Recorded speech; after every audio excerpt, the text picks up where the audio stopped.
inilah dia butik saya, Azra Kutio, yang terletak di Jalan Bandar 11, Taman Melawati. So, ini antara rekaan yang kita display untuk bulan ni lah. Ada wedding, ada evening wear. Okay.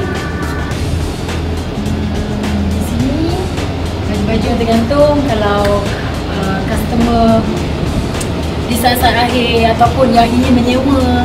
So di sini ada baju-baju yang kami sediakan juga.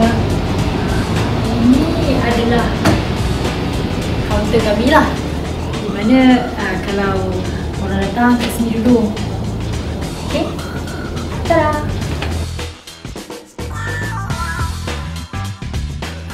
Saya bermula dalam bidang fashion ni. Mula-mula saya ada simpan satu keratan akhbar. Time tu time saya belajar lagi dekat sekolah menengah. Saya dah tahu saya nak masuk ke aliran seni, tetapi tidak fokus ke fashion. Sebab ialah tiada lagi pendedahan tentang fashion. Yang kita tahu bila orang sebut fashion, orang akan kaitkan dengan kelas menjahit dan sebagainya. Tetapi saya pada satu hari saya baca dekat surat khabar ada pertandingan fashion, mereka pakaian. Jadi saya simpan satu keratan akhbar tu. Keratan tu tulis pertandingan jarum belian. Jadi maksudnya saya simpan keratan tu dari zaman saya sekolah sampailah saya habis SPM. Kemudian habis je SPM, time tu saya sebelum SPM saya diminta untuk memilih kos untuk ke tingkatan 4 dan tingkatan 5. Jadi saya diserapkan ke bidang account. Jadi di akhir-akhir semasa untuk saya mengambil SPM tu, saya cepat-cepat pergi tambah subjek tu, subjek seni lukis. Sebab saya tengok dekat UiTM syarat kelayakan untuk masuk ke bidang seni lukis seni reka mesti kena ada pendidikan seni. Jadi keputusan SPM saya adalah art and design, dan saya dapat cemerlang lah dalam art and design tu. Kemudian saya terus apply UiTM untuk masuk diploma seni lukis dan seni reka. Jadi dalam masa yang sama saya dapat juga masuk teruskan pengajian ke bahagian diploma, dan borang yang saya simpan daripada surat khabar utusan tu, saya pun memberanikan diri untuk join competition tersebut. Jadi saya start buat research. Time diploma tu, time tu saya di Sri Iskandar Perak. Jadi setiap kali cuti Sabtu Ahad saya akan keluar pergi ke LCC, duduk dekat Kinokuniya tu, buat research buku tattoo. Time tu saya sedikit berminat tentang cara pembikinan tattoo. Jadi saya study tattoo dan saya cuba buat rekaan berinspirasikan tattoo daripada Jepun. Kemudian saya hantar ke pertandingan jarum belian. Tapi mungkin agaknya rezeki saya time tu, saya dapat jadi juara. Dan dari situlah titik bermulanya saya semakin serius dalam bidang fashion. Saya juga memberanikan diri untuk call beberapa selebriti untuk pakai pakaian saya di acara-acara kapal merah. Dan kemudian bila saya habis diploma, saya sambung pula ijazah. Habis saja ijazah, saya tetap juga buat berniaga secara kecil-kecilan dan terus buka butik Azra Kutio macam sekarang ni lah. Dan tetapi sebelum adanya butik yang selesa, saya bermula daripada bawah, di rumah, di butik yang kecil, share dengan beberapa orang, kemudian naik butik seorang pula. Tetapi yang yelah step by step lah, yang tidak berapa cantik. Kemudian sekarang ni lah di butik Azra Kutio yang berada di Taman Melawati.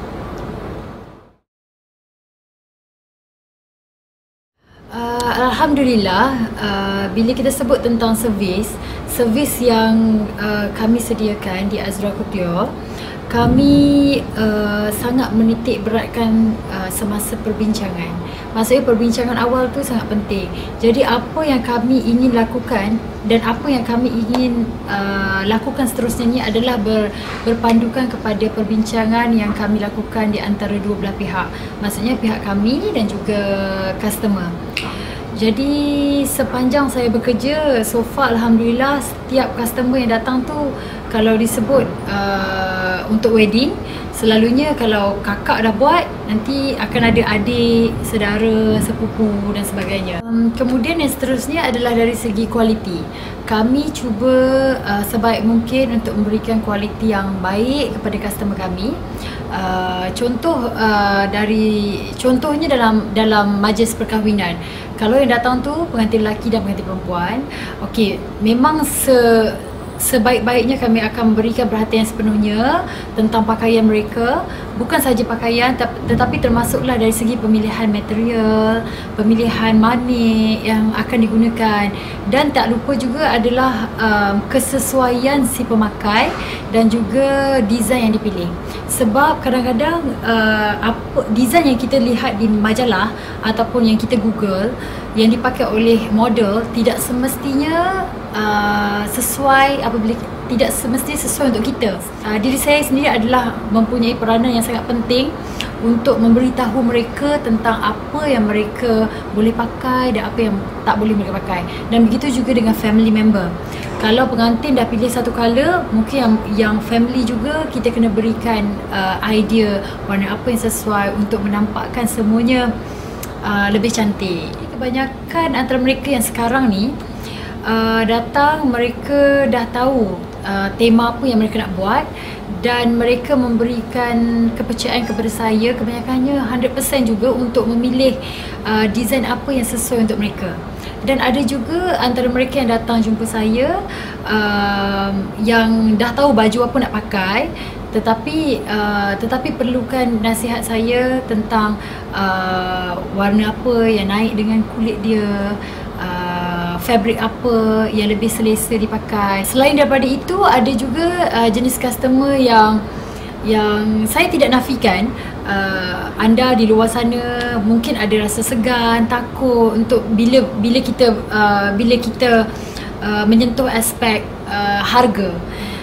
Sebab harga ni adalah subjektif. Kadang-kadang ada setengah yang mampu, ada setengah yang tak mampu, dan ada setengah yang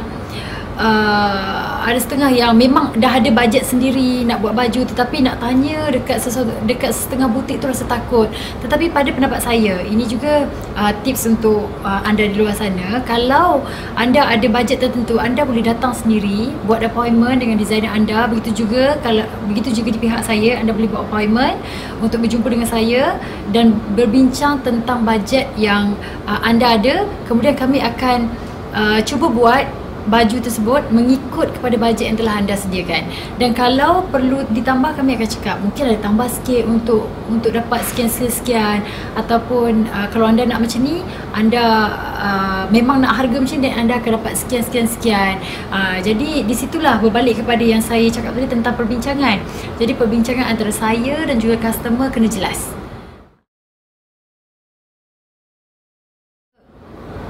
Yang paling susah lah saya rasa bila berhadapan dengan customer yang dia tak tahu apa dia nak sebenarnya. Jadi di situ sebenarnya memerlukan kesabaran yang tinggi di pihak saya.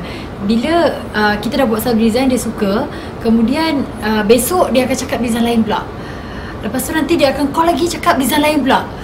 Sebenarnya dekat situ sesama kita kena saling faham memahami. Kalau kita dah bincang apa yang kita nak tu, kemudian dah bincang, you kena serahkan kepada yang pakar untuk memilih yang mana lebih baik untuk anda, dan berikan time yang berikan dia time untuk buat baju tu cantik-cantik, dan kemudian bagi dia masa. Jangan pressure kami untuk bekerja, untuk menghasilkan baju anda, untuk memastikan baju anda nanti cantik. Jadi saya pernah mengalami situasi tersebut, dan saya rasa so far setakat ni saya boleh atasi lah. Cuma kalau boleh anda di luar sana kena tahu apa yang anda nak. Kalau anda rasa anda perlukan bantuan kita sepenuhnya, jadi percayakanlah kami dan bagi kami ruang untuk membuat pakaian anda tu dengan di dalam jangka masa yang cantik supaya hasilnya pun cantik. Menjadi selebriti designer tu, ya, saya tidak menafikan bahawasanya menjadi designer selebriti tu memberi sedikit sebanyak platform untuk brand kita lebih dikenali. Contoh pakaian kita yang dipakai oleh selebriti terkenal seperti Fasha Sanda ke, Sheila Hamzah ke, kemudian dipakai baju tu keluar dekat magazine, keluar dekat TV khasnya, kemudian dia mention baju rekaan dia daripada designer sekian-sekian. Jadi mereka mempunyai peminat yang sangat ramai dan pengikut fashion mereka pun sangat ramai. Jadi secara tak langsung saya sangat bersetuju 100% mengatakan menjadi selebriti designer ni memberi good publicity lah untuk kami. Yes, Yuna, sebab dia kita sedia maklum dia menampilkan imej muslimah, dia bertuduh. Jadi saya rasa saya ingin buat satu design untuk dia dari atas ke bawah full set untuk dia beraksi di pentas nyanyian.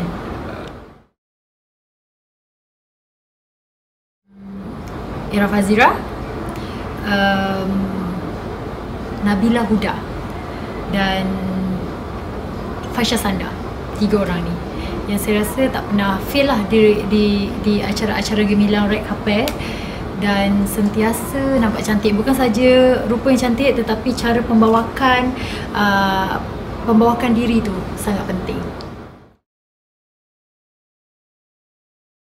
Saya daripada kecil suka benda-benda cantik. Saya suka macam, kalau saya dengan adik-beradik saya semua, waktu saya belum jadi fashion designer tau, kalau kita nak buat baju raya, kita orang ni sama-sama ni duk plan nak buat baju apa. Saya lah yang seorang yang akan design nak buat apa. So maksudnya kiranya sinar fashion designer tu dah nampak daripada kecil lah. Cuma dah besar tu baru tahu ayat fashion designer tu. Dan kemudian saya sendiri, ke mana saya pergi pun saya suka bersiap. Jadi bila saya tengok orang cantik dekat TV pun saya rasa saya nak juga jadi cantik. Menghasilkan sesuatu rekaan dan claim diri anda sebagai fashion designer mesti kena ada tiket. Macam tu juga untuk menjadi, contoh kalau kita nak menjadi accountant, you kena mengambil at least you kena ada sertifikat daripada institusi pengajian yang melayakkan anda menjadi seorang accountant. Dan begitu juga dengan fashion designer. Bukan sahaja anda boleh pandai mix and match, anda boleh claim diri anda fashion designer, tak boleh. Anda kena mengambil diploma, ijazah dan seterusnya dalam bidang rekaan fashion, dan anda mesti ada pengalaman dalam beberapa tahun melibatkan diri dalam industri fashion, kemudian baru boleh claim fashion designer. Untuk melihat diri saya 5 tahun akan datang adalah saya nak lihat Azura Couture ni terus menapak dalam bidang fashion. Kemudian di zaman teknologi yang lebih canggih ni, kita lebih kepada dunia di hujung jari. Jadi nak shopping pun semua di hujung jari je, tekan-tekan je. So nantikan Azura Couture akan keluar rekaan yang anda boleh beli di dalam Instagram, website dan sebagainya. Wedding, rekaan couture memang akan tetap Azura Couture jalankan seperti biasa, tetapi kami akan memberi tumpuan yang lebih kepada rekaan-rekaan yang akan kami keluarkan dalam pasaran ready made.